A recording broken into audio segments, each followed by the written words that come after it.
Hello guys, welcome back to my channel. In today's video, we'll be making this beautiful ball gown with embellishment on the neckline for a baby of 2.5 to 3 years old.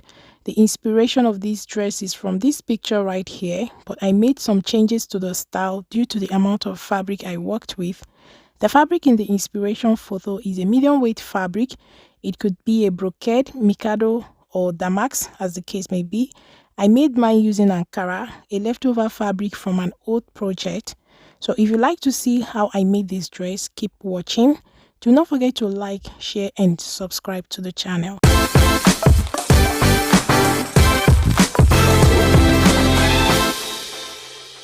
On the shoulder line, I'll place half of the shoulder measurement of 5 inches. From that point, I'll go down 5.75 inches for the armhole level. I'll place the same measurement on the center front line to enable me square out the points correctly. On the shoulder line, I'll place the neck width of 2.25 inches, the neck depth of 2 inches and square out the points. Then with my tape on one half of the shoulder, I will go down 1 inch for my shoulder slope. I will connect this point back to the neck width and draw in my front neckline. I'll find the midpoint from the shoulder slope point to the armhole level and square out that point. On this line, I will come in by half an inch. Then on the armhole level or chest level, I will place 1/4 of the chest measurement of 5.5 inches. And with these points, I will draw in the front armhole curve. With my tape on the shoulder line, I will go down 10 inches for the half length of the dress and square out this point. On this line, I will place 1/4 of the waist circumference of 5.25 inches and draw in my side seam.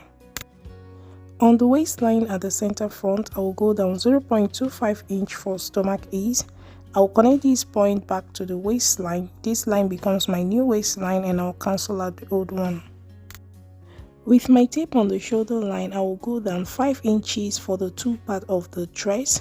Then on the shoulder slope line from the edge of the sleeve, I'll come in by 1 inch and connect these 2 points. This part of the neckline is the transparent part of this dress. I used tulle in my case, so choose a transparent fabric of your choice. I'll go ahead and duplicate the front pattern to help us draft the back pattern. So guys, I've duplicated the front panel here. So my back neck depth is 0.75 inches and the same neck width of 2.25 inches. With my tape on the shoulder line, I will go down 5.75 inches for the back neck depth of the tulle. It's the same as the back armhole level and I'll square it out.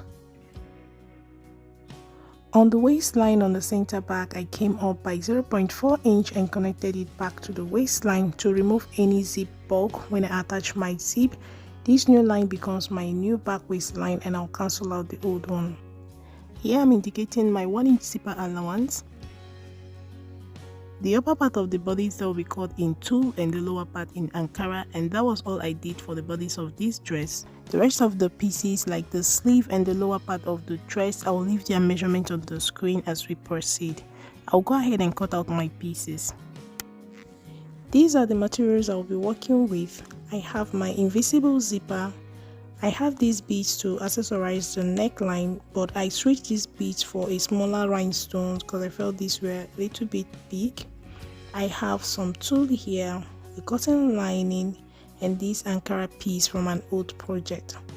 The fabric used in the inspiration photo is a medium weight fabric like brocade, but I'm recreating mine using Ankara. I've gone ahead and cut out my pieces. As you can see here, this is the upper back piece cut in tulle. I have 4 pieces here, then the lower part cut in Ankara. I have the sleeves cut with their lining, the upper part of the front panel cut in tulle as well, and the lower part cut in Ankara. The zipper, the tulle, this will be added at the hem of the lining, the cotton lining and the Ankara. All my measurements will be on the screen. I'm going to start by assembling the tulle to the Ankara piece for the back and for the front panel. For the back panel, you assemble it separately, that is one tulle to the Ankara and the other one to the lining. Initially, I attached mine together but later separated it. So if you want a neat finish on the wrong side of this dress, you attach them separately. Then on the front panel, I attached the tulle to the Ankara together with the lining. I didn't separate this one.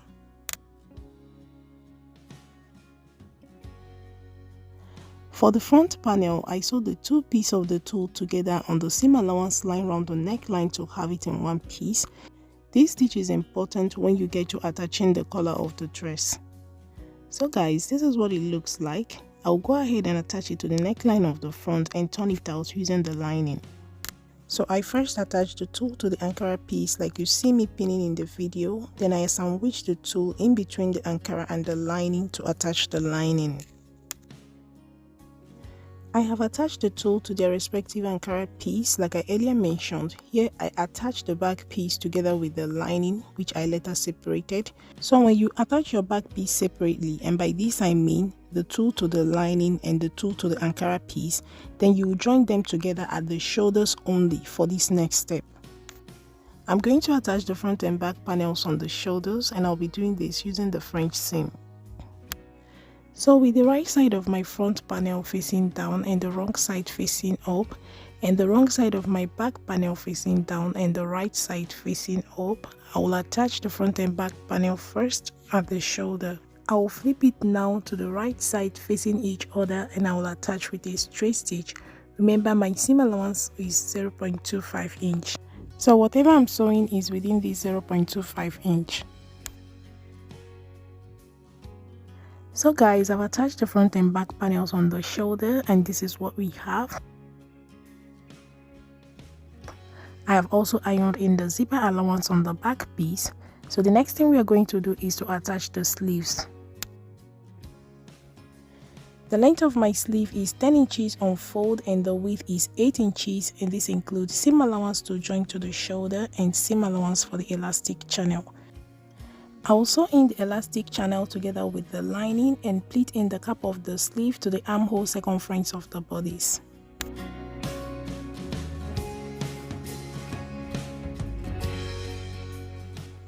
So guys, this is what I have. I have pleated in the cap of the sleeve to the armhole circumference of the bodice. The next thing I'm going to do is to insert my elastic and attach this sleeve to the bodice.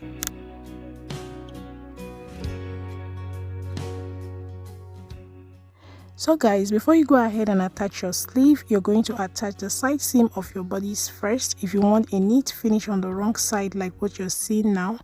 This was the reason I said the back piece should be attached separately. You're going to pin in place the Ankara part of the front panel to the Ankara part of the back panel with their right sides facing each other and attach with a straight stitch, and you do the same with the lining.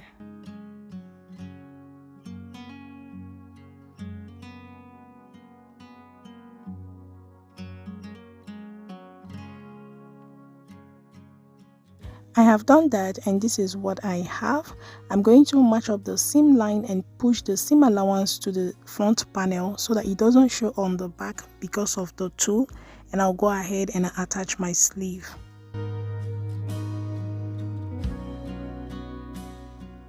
So my sleeve is already halfway sewn because I started with my back piece sewn together with the lining. So that's why I'm showing you so that you don't make the same mistake. I have attached the sleeve, and you can see that there are no seam allowance showing on the back too. The seam allowance on the sleeve, I'm going to tack that down later. Then the back panel remains open until we have attached our zipper, and then we can go ahead and stitch it close. We'll go ahead and work on the lower part of the dress. The length of my fabric measured 1.25 meters each for the front and back panel. So the total fabric used for gathering is 3 yards and 38 inches, and this includes seam allowance. Then the width measured 13 inches, and this includes seam allowance as well.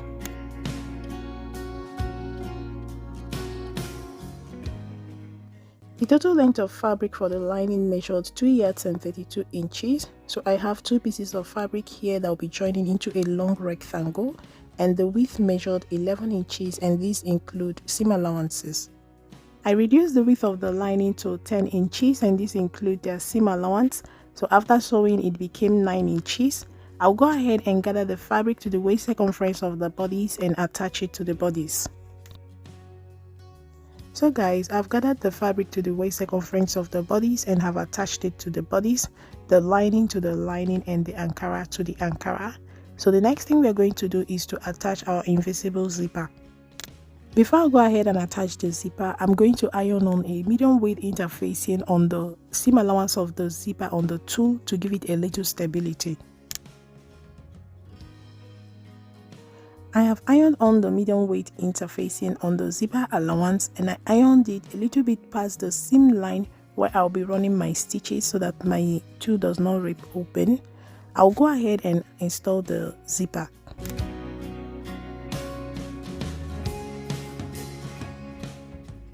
So guys, I've attached the invisible zipper on the main fabric first, making sure important lines matches. I'll flip it to the wrong side to attach the lining. I'll match the right side of my lining to the right side of the bodice and attach with a straight stitch along the zipper.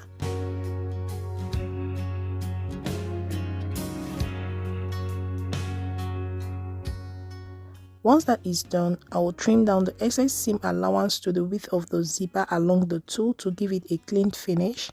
I will also trim off the excess interfacing I ironed past the seam line for a complete clean finish. So guys, this is what yours should look like if you follow the steps. I will go ahead and stitch close the center back of the bodice and that of the lining as well. So guys, I've done all that I said, and this is what our dress is looking like. You can see how neat the zipper is on the two side and how neat the dress is on the wrong side as well.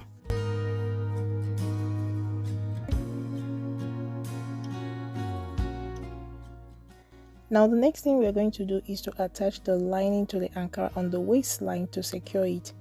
Then on the back panel, we'll first attach the seam allowance of the back yoke to the lining first before attaching the lining to the ankara on the waistline.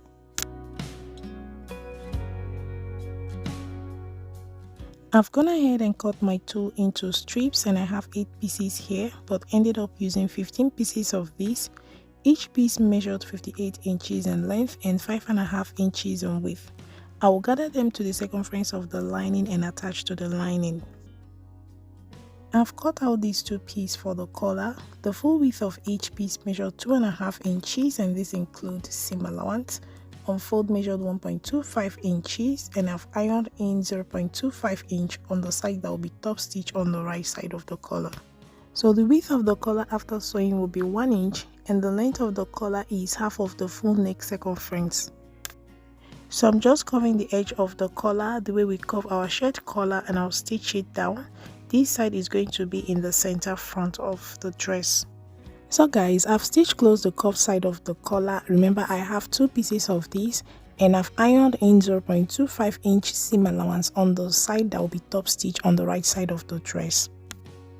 I have attached one of the collar. Please, it's important you run a basting stitch around the seam line of your neckline to prevent your fabric from ripping open when you notch on the center neckline. I will go ahead and pin in place the other collar first on the wrong side of the neckline and attach with a straight stitch.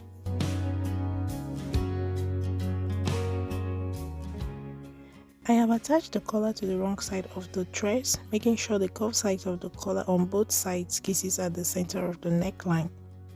Now go ahead and top stitch the collar on the right side of the dress. Then on the back neckline, I'll add this elastic to serve as the loop for my fastener, then a bead on the other side to serve as the button.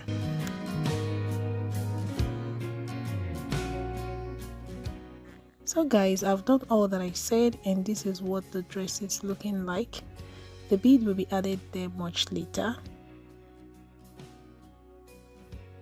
I went ahead and made this bias using the ankara fabric. I will use it to make a ribbon and attach it on the center collar.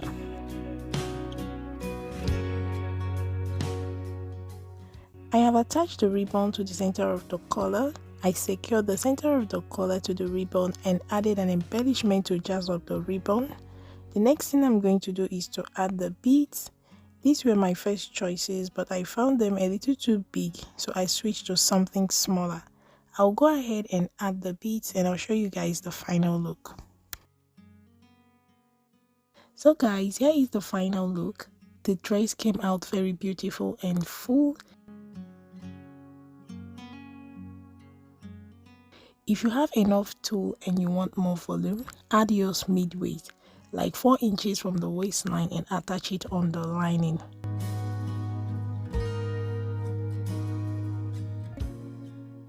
Then the similar ones on the sleeves, I tack it on the lining of the sleeve using hemming stitches so that it does not show on the back of the dress.